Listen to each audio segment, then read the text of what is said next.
Ezekiel 41. Christian Standard Bible. Inside the temple. Next he brought me into the great hall and measured the jambs. On each side the width of the jamb was 10½ feet.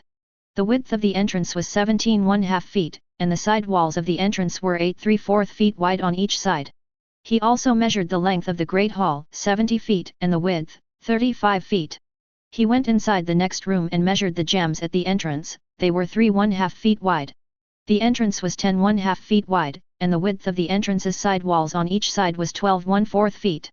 He then measured the length of the room adjacent to the great hall, 35 feet, and the width, 35 feet.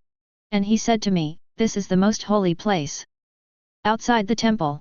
Then he measured the wall of the temple. It was 10½ feet thick. The width of the side rooms all around the temple was 7 feet.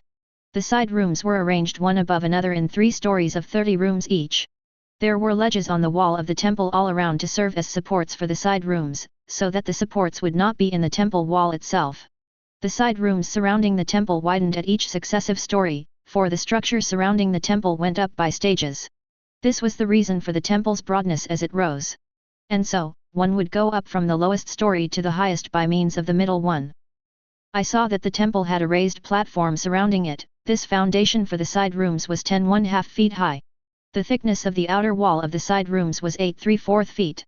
The free space between the side rooms of the temple and the outer chambers was 35 feet wide all around the temple.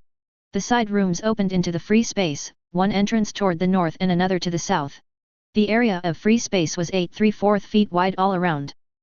Now the building that faced the temple yard toward the west was 122½ feet wide. The wall of the building was 8¾ feet thick on all sides, and the building's length was 157½ feet. Then the man measured the temple. It was 175 feet long. In addition, the temple yard and the building, including its walls, were 175 feet long. The width of the front of the temple along with the temple yard to the east was 175 feet. Next he measured the length of the building facing the temple yard to the west, with its galleries on each side. It was 175 feet. Interior wooden structures. The interior of the great hall and the porticos of the court, the thresholds, the beveled windows, and the balconies all around with their 3 levels opposite the threshold were overlaid with wood on all sides. They were paneled from the ground to the windows, but the windows were covered, reaching to the top of the entrance, and as far as the inner temple and on the outside. On every wall all around, on the inside and outside, was a pattern carved with cherubim and palm trees. There was a palm tree between each pair of cherubim. Each cherub had 2 faces, a human face turned toward the palm tree on one side, and a lion's face turned toward it on the other. They were carved throughout the temple on all sides. Cherubim and palm trees were carved from the ground to the top of the entrance and on the wall of the great hall. The doorposts of the great hall were square, and the front of the sanctuary had the same appearance. The altar was made of wood, 5¼ feet high and 3½ feet long.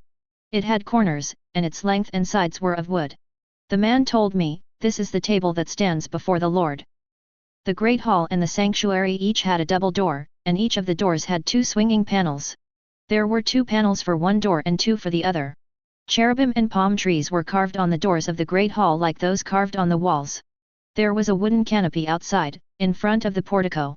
There were beveled windows and palm trees on both sides, on the side walls of the portico, the side rooms of the temple, and the canopies.